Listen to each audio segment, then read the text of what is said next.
Ce matin, il y a quelque chose qui pèse lourd dans mon cœur auquel je voudrais partager avec vous. Je voudrais parler de l'esprit d'Élisée, d'Élie. Et je vais expliquer en quoi consiste l'esprit d'Élie.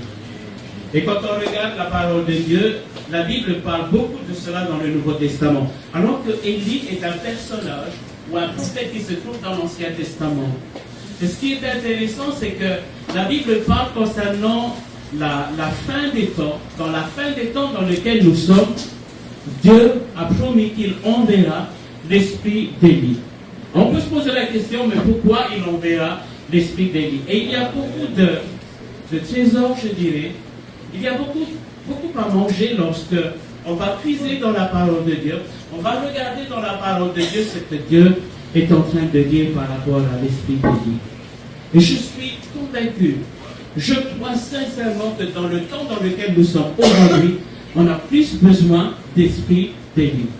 On a plus besoin du Saint-Esprit au milieu de nous.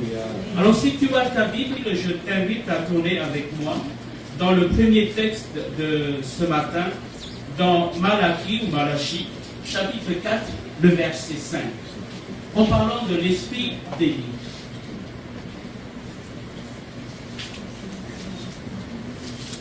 Malachie chapitre 4, verset 5. Pendant que tu cherches dans ta Bible, et si tu l'as trouvé, alors je crois que nous avons la même version. Voilà ce qu'il dit dans le verset 5. Il dit, « Voici, je vous enverrai Élie le prophète avant que le jour de l'Éternel arrive. » Il dit, avant que le jour de l'Éternel arrive. Avant que le jugement de Dieu arrive, avant que le retour du Fils de Dieu sur la terre soit accompli. Il dit, avant ce temps-là, je vous enverrai Élie le prophète. Et pourtant, quand il parle ici de Élie, Élie est déjà décédé. Mais pourquoi est-ce qu'il mentionne ici qu'il va envoyer l'esprit d'Élie, ou qu'il va envoyer le prophète Élie? On passe avec un deuxième texte qui se trouve dans Matthieu au chapitre 11, le verset 14. Et dans Matthieu chapitre 11, verset 14, il y a dans ce texte que nous allons lire, dans ce passage-là, où il est question de Jean-Baptiste. Et la Bible dit, dans l'époque où Jean-Baptiste est venu dans la scène publique, la Bible dit il était comme Élie. Alors, dans le verset 14 de Matthieu 11, il dit ceci, Jean-Baptiste et l'Élie qui devait venir. Moi, je l'ai raccourci mon verset. Il dit que Jean-Baptiste et l'Élie qui devait venir. À cette époque-là, au temps de Jean-Baptiste, les pharisiens ont mal interprété, et le peuple de Dieu ont mal interprété la venue de Jean-Baptiste. Premièrement, ils pensaient que Jean-Baptiste était la réincarnation d'Élie. En fait, il n'est pas la réincarnation. Quand il parle ici concernant Élie, le prophète Élie, on parle ici concernant l'onction que Dieu a fait reposer sur lui. On parle ici de l'esprit que Dieu a fait reposer sur lui. Ce même esprit que Dieu a fait reposer sur Élie, la Bible dit, il le mettra sur cet homme qui s'appelle Jean-Baptiste. Il mettra la même onction qu'il y a sur Élie, sur cet homme qui s'appelle Jean-Baptiste. Et pourquoi est-ce que Dieu le fait? Pourquoi est-ce que Dieu veut placer le même esprit, la même onction qu'Élie dans la vie de Jean-Baptiste? La Bible répond à la Bible. On va continuer, on va regarder un autre texte dans Luc au chapitre 1, le verset 17. Luc chapitre 1, verset 17. Et dans le chapitre 1, il nous parle de la naissance de Jean-Baptiste. Comment s'appelle le père de Jean-Baptiste? Il s'appelle Zacharie. La femme de Zacharie s'appelle Élisabeth. Et la Bible dit sa femme était stérile. Ils étaient tous les deux âgés. Ils ne pouvaient pas avoir d'enfants. Non seulement ils étaient âgés, et elle était stérile. Et la Bible dit que tous les deux, cet homme, ce couple, cet homme et sa femme, étaient un couple qui craignait Dieu. La position de Zacharie, le père de Jean-Baptiste, était un sacrificateur. Son service se trouvait dans le temple. Et la Bible dit que c'était dans le temple. Et le verset 17 nous le dit, qu'un ange va le visiter, qu'un ange va venir et va prophétiser dans la vie de Zacharie. Zacharie n'attendait pas à un fils. Il priait pour que Dieu puisse manifester sa grâce. Il priait pour que Dieu puisse manifester sa miséricorde. Parce qu'il désirait un fils. Mais il ne le savait pas quand cela allait se passer. Alors que la Bible dit dans Luc chapitre 1, il était devant l'autel en train d'accomplir son service de sacrificateur. La Bible dit un ange de Dieu lui est apparu. Et quand l'ange de Dieu lui est apparu, qu'est-ce que l'ange de Dieu lui dit? Et c'est là qui est très important. Il parle de ce fils qu'il aura. Il dit, vois-tu, ta femme sera enceinte et vous aurez un fils. Et l'ange va plus loin. L'ange déclare quelque chose de très important. Il prophétise déjà sur la vie de cet enfant, alors que cet enfant est dans le sein de sa mère. Et qu'est-ce que l'ange lui dit? Le verset 17, il dit ceci: l'ange Gabriel dit à Zacharie, il marchera devant Dieu avec l'esprit et la puissance de qui? Est-ce que vous comprenez ce que je suis en train de parler? Quand on parle de l'esprit d'Élie, on parle de l'onction que Dieu a fait le processus. Et donc Gabriel dit à Zacharie, il dit, tu vois cet enfant-là, il aura la même onction, le même esprit qu'il y a sur le prophète Élie. Quelle était l'attitude, quelle était la réaction de Zacharie? Lisez tout le chapitre et vous découvrirez. La première chose, la Bible dit, il était effrayé. Il avait peur de sa vie. Parce que quand Dieu se présente dans le temps, tu vois qu'une chance sur deux, si ta vie n'est pas en règle, tu meurs, tu te retrouves devant Dieu. Et il était effrayé, il avait peur. Et l'ange lui dit que ton cœur est fou. Dieu a entendu ta prière. Et la première chose que nous trouvons concernant l'esprit d'Élie, cet homme a été choisi, Jean-Baptiste. Et la Bible dit Dieu a fait habiter en lui l'esprit et l'onction d'Élie. C'est très important que nous comprenions ce principe-là. Amen. Vous savez, l'onction et l'esprit d'Élie, c'est quelque chose que Dieu veut faire habiter dans notre cœur, dans notre vie. Elle n'est pas simplement réservée à Jean-Baptiste. Et nous allons comprendre tout à l'heure. Je vais l'expliquer. En quoi consiste? Quelle est la fonction de cette onction? Quel est l'objectif lorsqu'on reçoit cette onction, lorsqu'on reçoit l'esprit d'Élie? Qu'est-ce qu'elle provoque? Qu'est-ce qu'elle produit? Qu'est-ce qu'elle a accompli dans la vie de celle ou celui qui reçoit? Vous connaissez l'histoire de Catherine Kuhlman, c'est une évangéliste. Cette femme était revêtue de la puissance du Saint-Esprit. C'est incroyable quand elle conduit ses réunions. Incroyable de sentir la présence de Dieu. Incroyable de voir les œuvres qu'elle accomplit. Parce qu'il y a l'onction et la présence de l'Esprit de Dieu en elle. Lorsqu'elle était décédée, elle a transféré, je veux dire, cette onction qui reposait sur sa vie a été transférée sur un autre homme qui s'appelle Benny Hinn. En 2006, la sœur Monique était là, j'étais là, Grégory était là, le frère Andy, nous étions à une conférence à Los Angeles. C'était la célébration des 100e anniversaire des Assemblées de Dieu dans le monde. Et nous avons eu un soir l'occasion de voir sur scène prêcher. Un petit bonhomme, mais lorsque l'onction de Dieu vient, lorsque l'onction de Dieu est sur quelqu'un, cette personne est complètement différente. Il est sous le contrôle du Saint-Esprit. Il est sous la domination du Saint-Esprit. Il est sous la direction du Saint-Esprit. Vous connaissez le pasteur Béni? Qu'est-ce qu'il connaît? Lève la main. Est-ce que vous me permettez de présenter juste un extrait de son ministère en parlant de cette onction qu'il a reçue de Catherine Coleman? J'ai vu un DVD de Catherine Coleman lorsqu'elle était en train de prêcher. Et un petit garçon avec des yeux qui louchaient. Et c'était un vrai problème dans sa vie.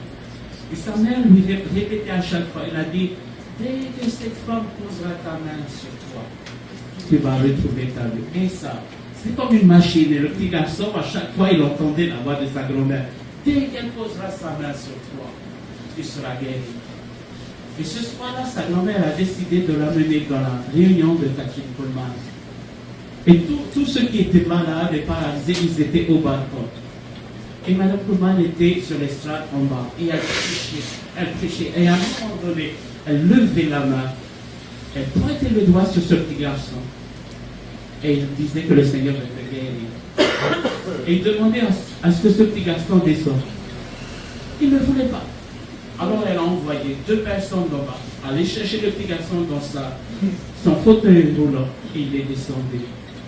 Et au moment où elle a touché ce petit garçon debout, ce petit garçon est tombé à la renverse. 3 rangées derrière ce petit garçon, les gens sont tombés en avant. C'est vraiment puissant l'esprit et l'onction que Dieu veut répandre sur son peuple. Alors on va juste regarder un extrait de Benny Hinn. As you pray, God talks to me. New dimension of the Spirit. You know the song? Then sing it, please. Holy Spirit flow through me. That's it. Oh. One more. And make my life. Oh.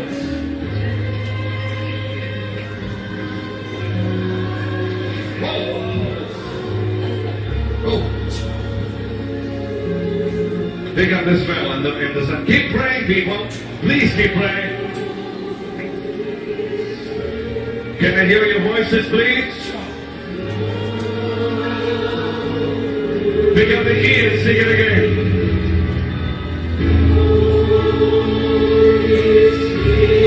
Praise me! Keep praying, people. Pick it up.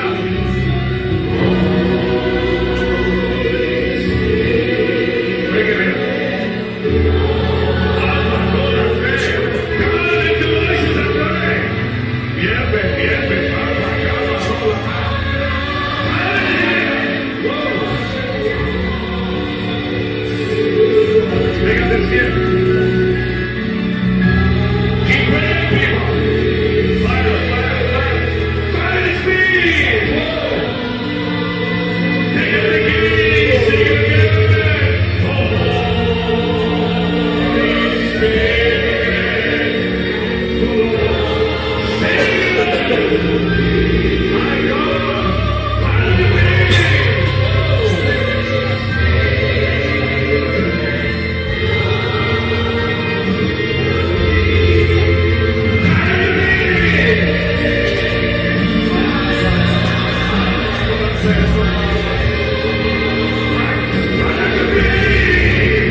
c'est quelque chose de spécial que Dieu il répond.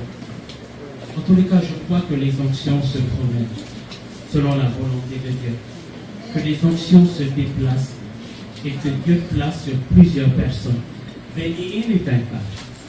Lorsqu'on lit par exemple dans l'Ancien Testament, Élisée a reçu la même onction que son maître Élisée. Et la Bible dit qu'il a fait plus de miracles que son maître Élie a accompli.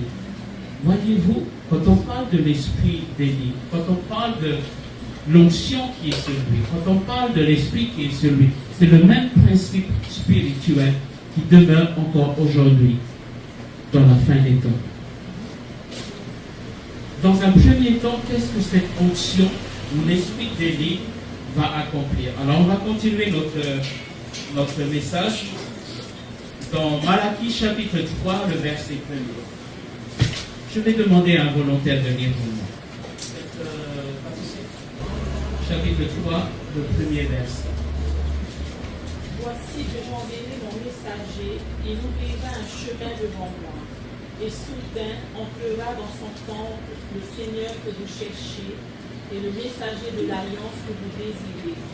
Voici qu'il vient, dit l'Éternel des armées. Alors il dit, la première chose, je vous envoie un messager dont l'objectif est de préparer le chemin devant moi.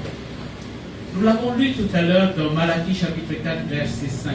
Il dit qu'avant le retour de Jésus, avant que le Fils de Dieu revienne, la Bible dit que Dieu enverra l'esprit d'Élie. Et dans le passage encore que nous venons d'entendre, il dit que Dieu va envoyer son messager pour préparer quoi? Le chemin devant lui. On va continuer un autre texte dans Ésaïe 57, verset 14. Ésaïe chapitre 57, verset 14.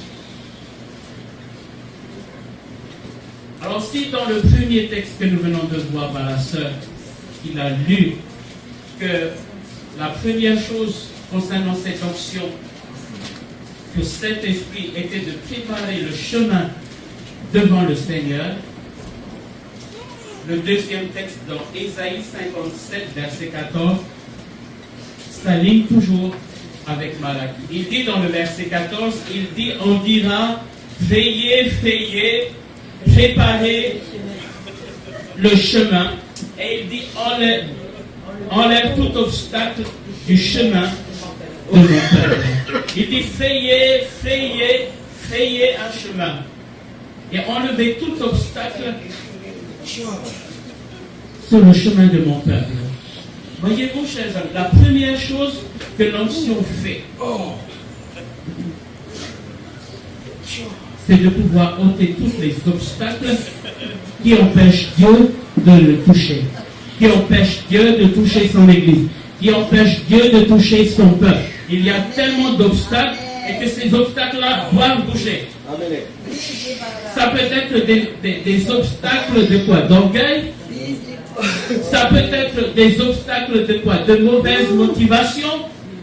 Ça peut être quoi? Des obstacles de religiosité. Ça peut être toutes sortes d'obstacles. Tout ce qui peut empêcher Dieu est appelé un obstacle. Et cela a besoin d'être enlevé sur le chemin avant que le Seigneur revienne. Amen. Et voyez-vous, l'onction d'Élie, l'esprit d'Élie est comme un bulldozer. Et ce bulldozer, qu'est-ce qu'il fait? Il va aplanir le chemin. Et ce bulldozer, qui est l'onction d'Élie, qui est l'esprit d'Élie, a plusieurs fonctions. La première chose, ce bulldozer, qu'est-ce qu'il fait? Il embellit la route. Là où il n'y a pas de passage auparavant. Ce bulldozer, il va tracer un chemin. Il va embellir la route. La deuxième chose, il va aussi abattre toutes les arbres qui peuvent se trouver sur son chemin. Et les arbres, ça peut être l'orgueil. Et ce bulldozer-là, il va les abattre. Autre chose aussi que ce bulldozer va accomplir, il va broyer tous les cailloux qui se trouvent sur son chemin. Et ces cailloux-là, ça peut être quoi? Nos cœurs endurcis. Autre chose que ce bulldozer va aussi accomplir, Bien sûr, là où le bulldozer passe, il soulève toujours de la poussière. C'est un vrai chantier.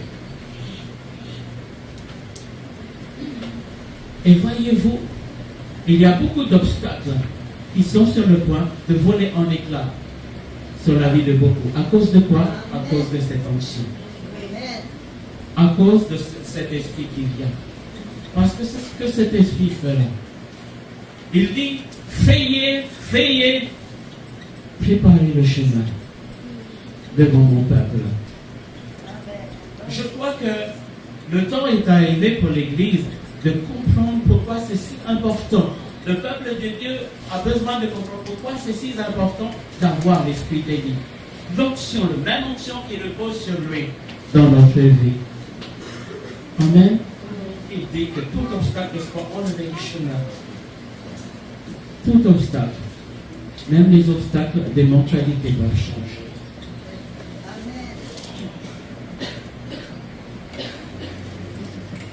Et c'est ce que l'Esprit d'Élie, c'est ce que l'onction d'Élie accomplit lorsqu'il vient. La première chose, et nous allons voir quelques points lorsque l'onction d'Élie est là. La première chose, il touche les cœurs. On va revenir avec Malachie. Je reste souvent avec Malachie ce matin. Et aussi, on va revenir tout à l'heure avec Luc. Parce que ces deux passages sont liés et ils nous démontrent ce que l'onction d'Élie est en train d'accomplir. Malachie chapitre 4, verset 6. Tout à l'heure, nous avons lu au début le verset 5. Et cette fois-ci, on va passer avec le verset 6. Alors, qu'est-ce qu'il dit dans le verset 6? Il dit que Dieu va envoyer l'esprit d'Élie. Il ramènera les cœurs des pères vers le cœur des enfants. Et il dit le cœur des enfants vers le cœur des parents. C'est ce que l'onction fait. L'onction vient et il va toucher les cœurs. Lorsque dans le temple, Zacharie était en train d'accomplir son ministère, son service, quand l'ange avait prophétisé sur son fils, l'ange a ajouté la même chose qui est dite dans Malachie chapitre 4, le verset 6. Dans le verset 17, je n'ai pas continué la lecture, mais l'ange a dit à Zacharie, il dit, ton fils, Jean-Baptiste, il va ramener le cœur des pères vers le cœur des enfants et vice-versa, le cœur des enfants vers le cœur des parents. Une des fonctions de l'onction de Dieu, c'est de toucher les cœurs, de ramener les cœurs des gens à Dieu. Je sais que nous avons envie de toucher les cœurs des gens. Et on essaie par toutes sortes de moyens de les toucher, de les convaincre. Voyez-vous, quand on lit Jean chapitre 16, verset 8, Jésus a dit, lorsque le Saint-Esprit viendra, il fera trois choses. La première chose, il dit, il convaincra le monde en ce qui concerne le péché, le jugement et la justice. Il dit, c'est l'Esprit de Dieu qui fera ce travail. C'est lui qui va convaincre les gens de leur péché, qui va convaincre les gens du jugement qui vient, qui va convaincre les gens de la justice. On essaie par tous les moyens de les convaincre. Et souvent, on a des difficultés. Vous ne croyez pas que c'est mieux d'utiliser la méthode que le Seigneur nous donne, de laisser l'Esprit de Dieu les convaincre? Tout ce que l'Esprit de Dieu a besoin, c'est d'avoir un instrument. Il a besoin d'avoir un véhicule dans lequel il puisse l'utiliser pour toucher d'autres personnes. Jean-Baptiste, par ses propres forces, sa propre intelligence, il ne pourra pas le faire. Mais lorsque l'Esprit et l'onction d'Élie, lorsque l'onction de Dieu est sur sa vie, tu es complètement différent. Tu vas toucher les cœurs des gens. Je sais que parmi les chrétiens, parmi les familles chrétiennes, il y a beaucoup de chrétiens qui s'engagent avec Dieu et puis ensuite ils disparaissent dans la nature.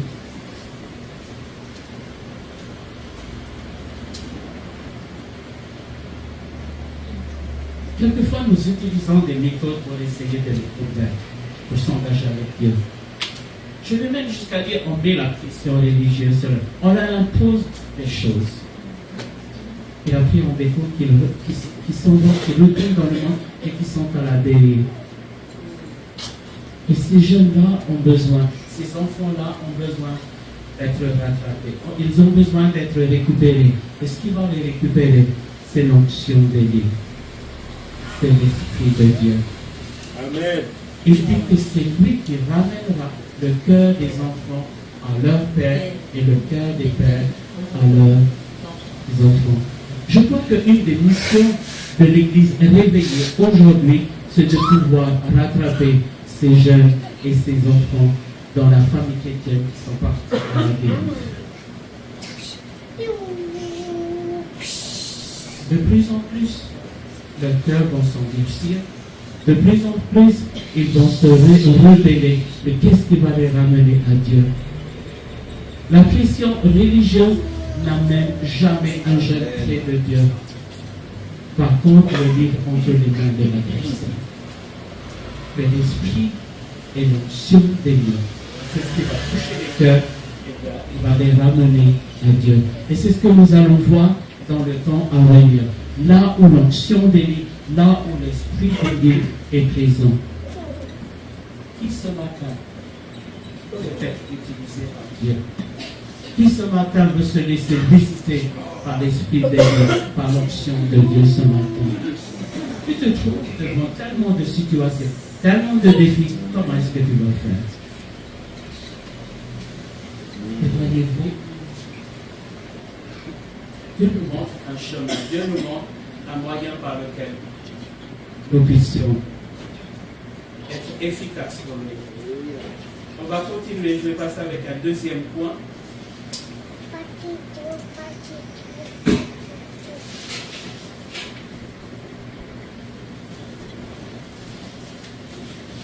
Le deuxième point, concernant ce que cette onction va accomplir, elle va changer les mentalités. La première chose, elle va toucher les cœurs. Parce que tout se passe dans le cœur. C'est jamais en dehors, Dieu vise toujours le cœur. La deuxième chose, cette onction va changer les mentalités. Alors, on va revenir sur Luc chapitre 1, verset 17. Je reste encore avec ce verset. D'abord, il dit, il va marcher dans l'esprit et la puissance de Dieu. Ensuite, il va ramener le cœur des enfants à leur père et le cœur des pères à leurs enfants. La troisième chose, il dit que cette onction, cet esprit de Dieu va accomplir. Qu'est-ce qu'il va faire?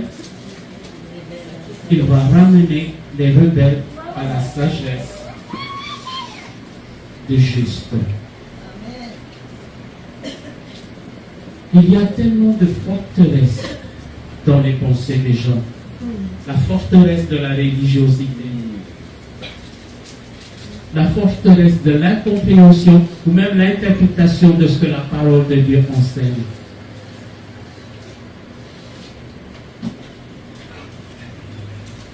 Les forteresses, des priorités mal placées. Et toutes ces choses-là vont être remises à l'ordre lorsque l'onction de Dieu vient. L'onction de Dieu, elle vient pour changer les mentalités. Il dit les rebelles à la sagesse des justes. Tu veux savoir c'est quoi la sagesse des justes? Regardons ensemble dans Jacques au chapitre 3. Je n'ai pas noté ce verset, mais ce texte-là, mais ce texte me revient. Je crois que c'est très important, puisqu'il est question de transformer la mentalité des rebelles à la sagesse des justes. Jacques chapitre 3, à partir du verset 13. Quelqu'un peut me lire le verset 13? Première chose que nous trouvons concernant la sagesse des justes, il dit la sagesse, elle est semée dans la douceur. On continue. Verset 14. Et si vous avez dans votre qualité, ne vous glorifiez pas et ne mentez pas contre la vérité. On continue. Cette sagesse n'est pas celle qui vient d'en haut, mais elle est terrestre, charnelle et démoniaque. Merci. Je vais m'arrêter là pour l'instant. Il dit que cette sagesse, elle n'est pas de Dieu, elle est charnelle, elle est terrestre, elle est quoi? Démoniaque. Parce qu'il dit que là où il y a un esprit de dispute, ce n'est pas possible d'avoir la sagesse. La sagesse, elle est semée dans la douceur. On continue, Rebecca. Car là où il y a la jalousie et rivalité, il y a du désordre et toute espèce de pratique mauvaise. Verset 17. La sagesse d'en haut est d'abord pure, ensuite pacifique, modérée, conciliante, pleine de miséricorde et de bon fruit, sans partialité, sans hypocrisie. Merci. On va s'arrêter là. Donc, voyez, la deuxième chose à retenir aussi dans les deux versets suivants, il dit ici que là où il y a l'esprit de dispute, là où il y a l'esprit de colère, la Bible dit qu'il y a activité démoniaque. Ce n'est pas possible qu'il peut y avoir la sagesse. Et ensuite, il termine et il dit la sagesse qui vient du ciel, la sagesse qui vient de Dieu, la sagesse céleste se trouve dans le dernier verset qu'elle a dit. Alors, il dit ici, l'esprit d'Élie, l'onction d'Élie, ramènera des rebelles à la sagesse des justes.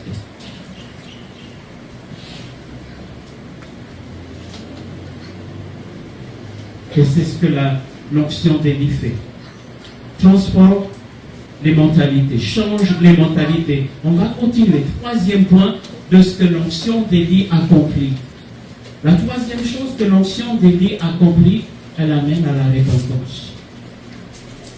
On continue avec un autre texte, Matthieu chapitre 3, les 3 premiers versets de ce chapitre. Matthieu chapitre 3, versets 1 à 3. Je vais demander à un autre volontaire. Est-ce que j'ai toujours ton attention? C'est prudent. Matthieu 3, versets 1 à 3. En ce temps-là, voix de Jean-Baptiste, prêchant dans le désert de Judée. Il disait, répondez-vous, car le royaume des cieux est proche. Jean en eut celui qui avait été annoncé par Ésaïe, le prophète, lorsqu'il dit, c'est ici la voix de celui qui crie dans le désert. Préparez le chemin du Seigneur, aplanissez ses sentiers. Amen. Quel était le message de Jean-Baptiste? C'est la Ok. Et il prêchait la repentance. L'esprit d'Élie, l'onction d'Élie, amen, amène la repentance. Et lorsque nous lisons le chapitre 3,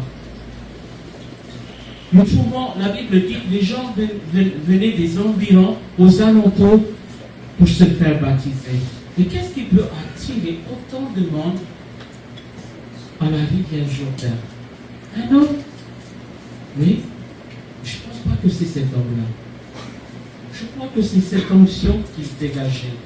Je crois que c'est l'onction qui habite en lui, l'esprit qui habite en lui, qui fait que le message qu'il apporte est un message qui était dans l'esprit, l'onction de Dieu utilisée pour confronter les gens lorsqu'ils venaient d'écouter.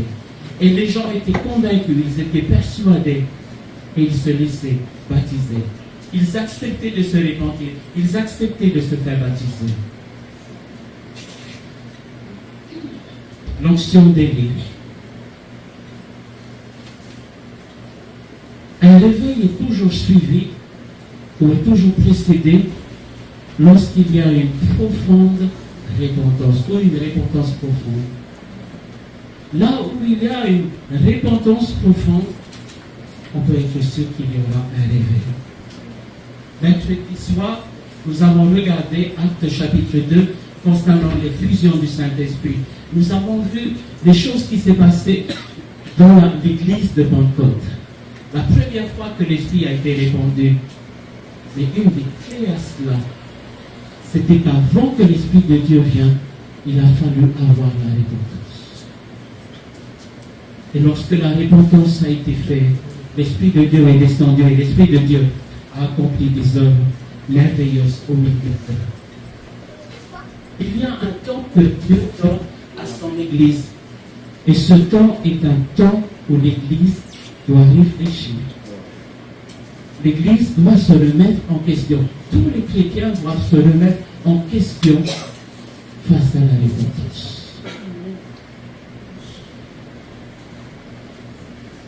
Et si nous ne voulons pas passer à côté des choses que Dieu est en train de faire, alors nous devons nous laisser visiter par cette onction. Nous devons nous laisser visiter.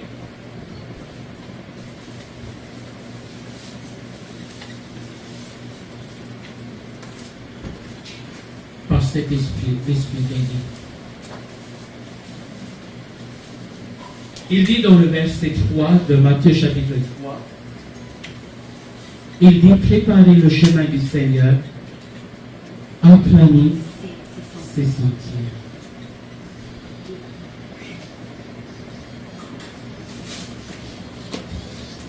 Troisième point que l'onction bénie fait, elle amène à la repentance. La quatrième chose, il dit,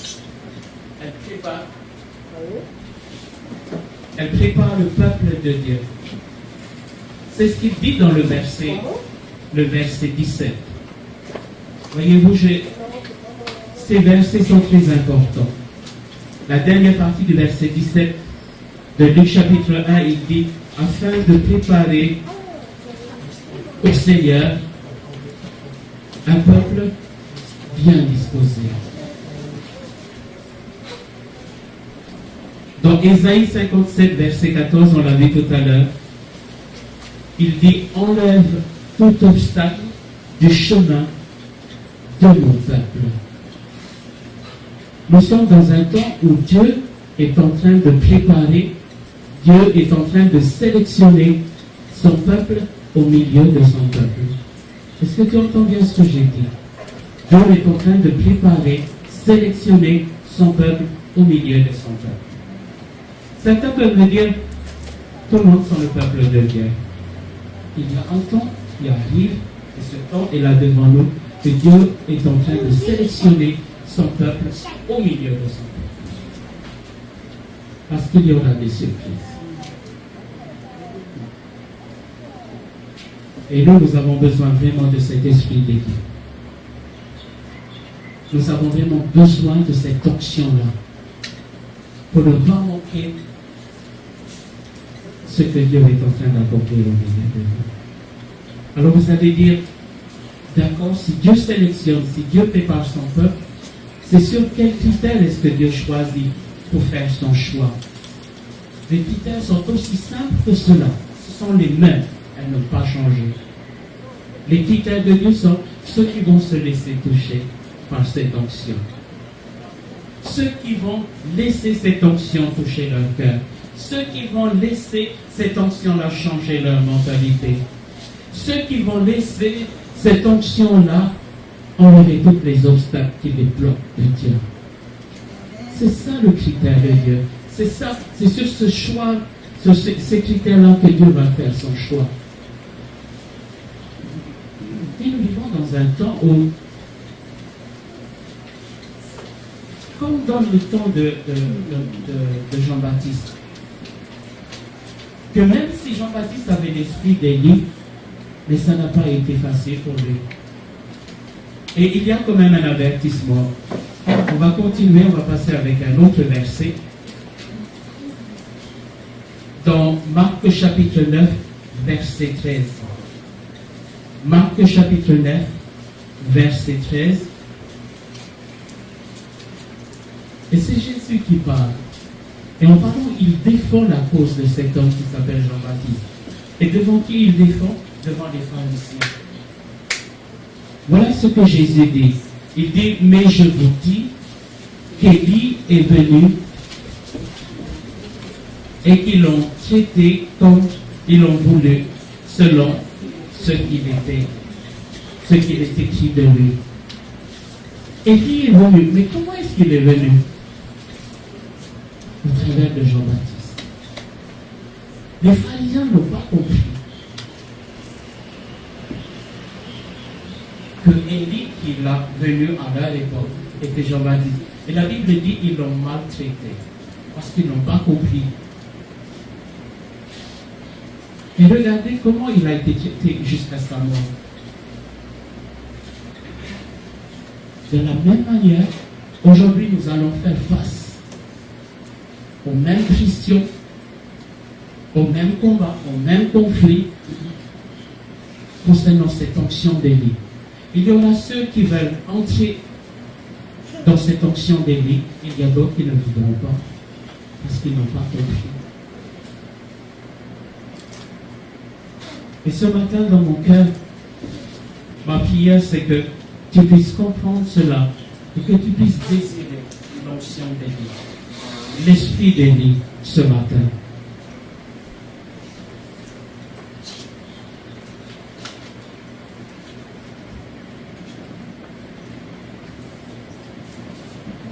Ne laisse pas passer l'occasion qui t'est donnée ce matin de pouvoir comprendre et saisir dans ton esprit et dans ton cœur ce que l'esprit d'Élie ou l'onction d'Élie accomplit dans nos cœurs et dans nos vies.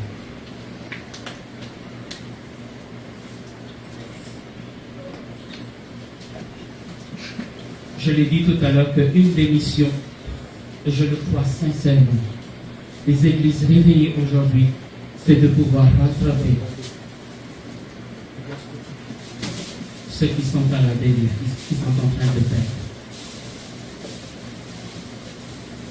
Dieu nous donne l'opportunité. La repentance, c'est l'occasion d'éviter le jugement de Dieu.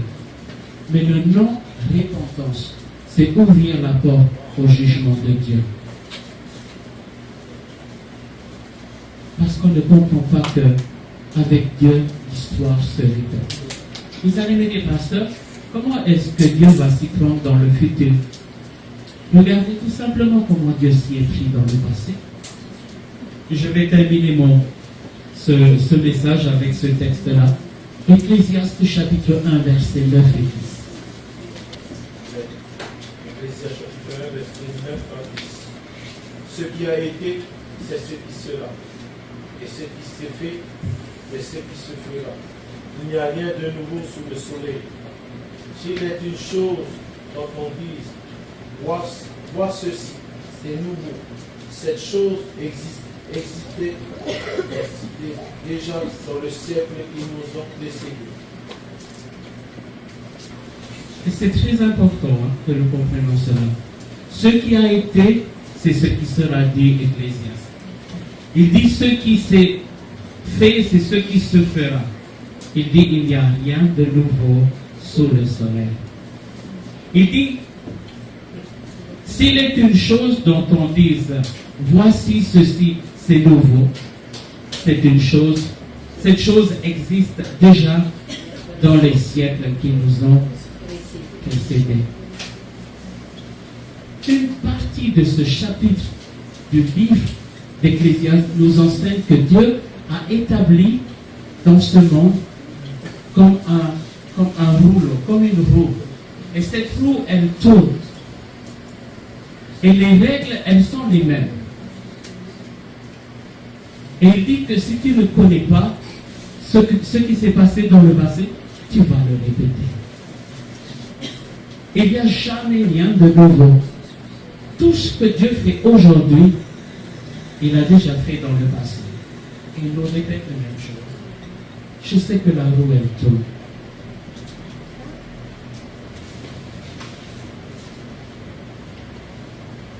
Et Dieu, ce matin, veut que nous puissions saisir les choses, que nous puissions les comprendre et que nous puissions entrer dans ces choses qu'il a pour nous. Je vais terminer en disant ceci, que cette onction-là est donnée, que cet esprit de vie est donné pour préparer le chemin, enlever tout obstacle sur le chemin, changer les mentalités, amener à la repentance. Amen. Et préparer le peuple de Dieu.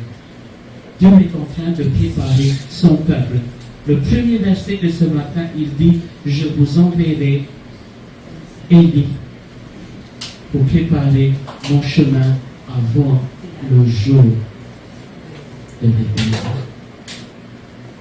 Je bénis Dieu de ce qu'il nous donne encore du temps devant nous pour que nous puissions remettre en question tout ce qu'il est en train de nous dire ce matin. Que je t'aime, mon Seigneur, mon Jésus, dans ton amour suprême, tu as Dieu pour mon salut. Je suis libre, je veux te louer, de tout mon cœur de t'adorer. C'est mon désir de me prosterner devant celui qui m'a sauvé. Je t'en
Je voudrais saluer toute l'Église et tous les frères et sœurs, toutes les familles ce matin, de la part de la famille Vilméja, José et Annick, qui sont maintenant en France à Brest.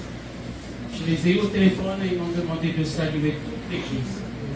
Alors ils suivent nos émissions parce que bientôt nous aurons un site internet et pour le moment nous avons une page Facebook, donc au travers du frère Arnaud, et ils me disent, dites-leur que nous les aimons et qu'ils sont toujours dans nos prières.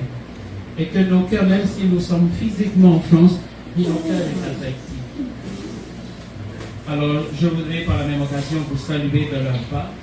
Nous avons une journée compassion samedi prochain, le 15 novembre, donc ce sera Faha, dans un des quartiers de Faha qui se trouve en dessous du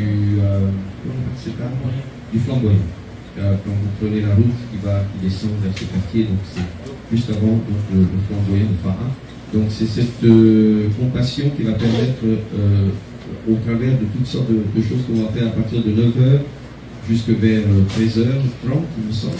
Donc des activités de louanges, de danse et autres, aussi de messages que nous allons apporter là-bas à toute cette communauté de 80 familles nécessiteuses de Faha qui seront conviées à cette journée de compassion du 15 novembre, donc samedi prochain. Et bien sûr, nous demandons vraiment aux uns aux autres qui ont envie de pouvoir apporter des dons en nourriture, que ce soit du riz, du beurre, des pâtes, du sucre et autres, donc pour pouvoir aux besoins de ces 80 familles, et que ce soit aussi l'instrument de Dieu pour bénir ces familles sur le plan non seulement alimentaire et vestimentaire, si toutefois il y a des vêtements que vous aimeriez donner en bon état, bien sûr, et de pouvoir également les bénir spirituellement.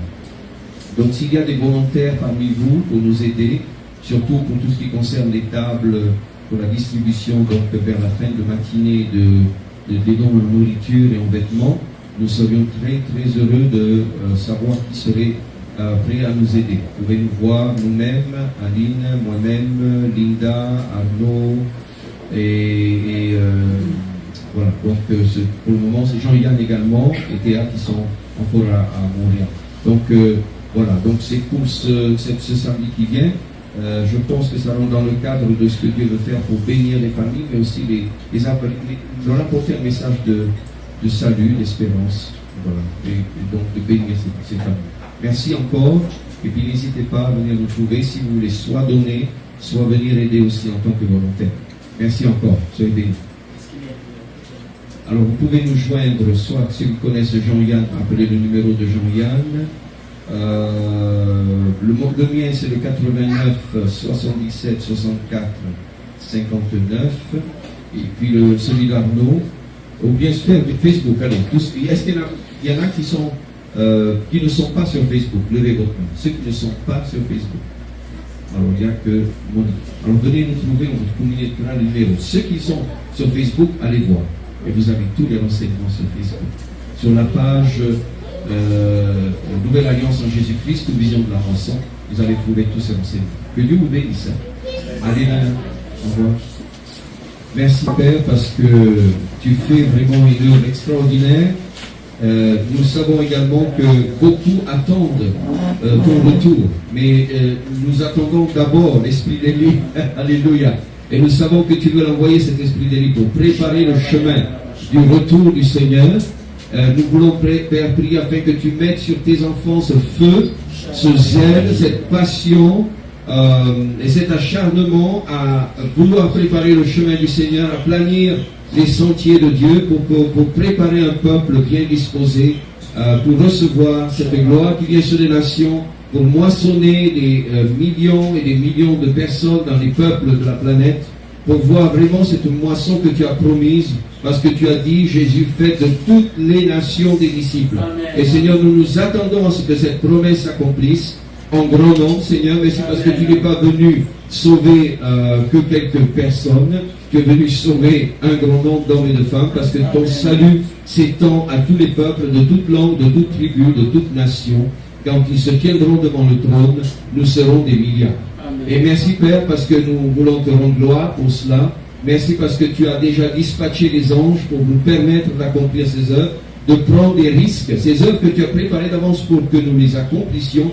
Et ce sont des œuvres de la foi, des œuvres qui nous permettent de nous lancer dans l'inconnu, de nous lancer dans des situations jamais connues auparavant, mais qui vont nous permettre de voir l'œuvre et l'action du Saint-Esprit se faire.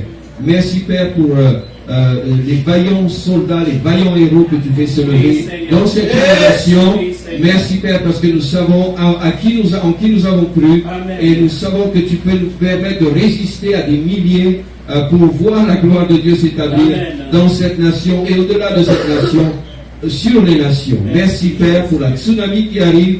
Merci pour la pluie de Dieu qui vient arroser ton peuple pour apporter des temps de rafraîchissement, mais également la tsunami de Dieu qui vient arracher, Seigneur, un héritage des ténèbres, Seigneur, pour apporter la lumière puissante et scintillante de Dieu sur ton peuple. Au nom de Jésus, à toi la gloire et merci d'accompagner, de raccompagner chacun d'entre nous pour que nous soyons encouragés à faire ce pas de l'avant, Seigneur, de sortir de nos coquilles, de sortir de nos lieux de retraite, pour aller avec puissance et gloire, avec les armes que tu nous as confiées, pour combattre le bon combat de la foi. Amen. Merci Père, à toi la gloire, au nom de Jésus. Amen. Amen. Bon retour.